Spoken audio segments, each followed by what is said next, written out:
Kidlat News Updates. Sa ating mga balita, abogado ng militar na tagpuang patay sa Camp Aguinaldo. Mahigit 100 milyong pisong halaga ng hinihinalang shabu na sabat sa Cebu. Sunog sa Sampaloc, Manila, umabot sa ikatlong alarma. Ako po si Cesar Soriano, kasama ang buong puwersa ng Kidlat News Channel para ihatid ang mga nangunang mga balita sa buong kapuluan. Ngayon, Kinumpirma ng Armed Forces of the Philippines o AFP na natagpo ang patay si Colonel Rolando Escalona Jr. sa kanyang quarters sa Camp Aguinaldo sa Quezon City. Si Escalona ay isa ring abogado ng militar at kasapi ng Judge Advocate General Service o JAGS na siyang nag-aalok ng legal services sa AFP at Department of National Defense o DND.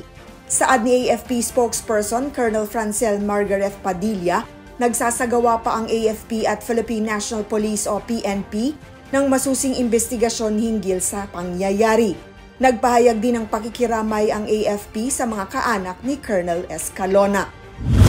Mahigit 100 milyong pisong halaga ng hinihinalang shabu ang nasabat sa buy-bust operation sa Barangay Buaya, Lapu-Lapu City sa lalawigan ng Cebu. Umabot sa 15 kilong iligal na droga ang nakuha mula kay Wilson Mesaya Regalado Credo, 42 anyos at residente ng Talisay City. Ayon sa Lapu-Lapu City Police, sumailalim si Credo sa drug rehabilitation noong 2021. Gayunpaman, naimpluwensyahan pa rin siyang bumalik sa iligal na pagbebenta ng droga. Ang kanyang mga transaksyon sa droga umano'y sumasaklaw sa bawat tri-city sa Cebu. Ayon din sa pulisya, 1 buwan na umano nilang minamanmanan ng suspect. Lumabas din sa ulat na galing Muntinlupa City umano ang supply ni Credo.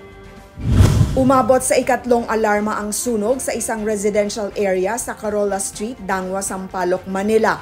Pasado 6:32 PM kahapon nang iakyat sa unang alarma ang sunog. Pawang gawa rin sa light materials ang mga bahay kaya mabilis na kumalat ang apoy. Umabot naman ng halos 3 oras bago maapula ng Bureau of Fire Protection o BFP ang apoy. Halos huminto rin ang operasyon ng mga flower shop sa Dangwa dahil sa laki ng sunog. Inaalam pa ng BFP ang naging sanhi nito.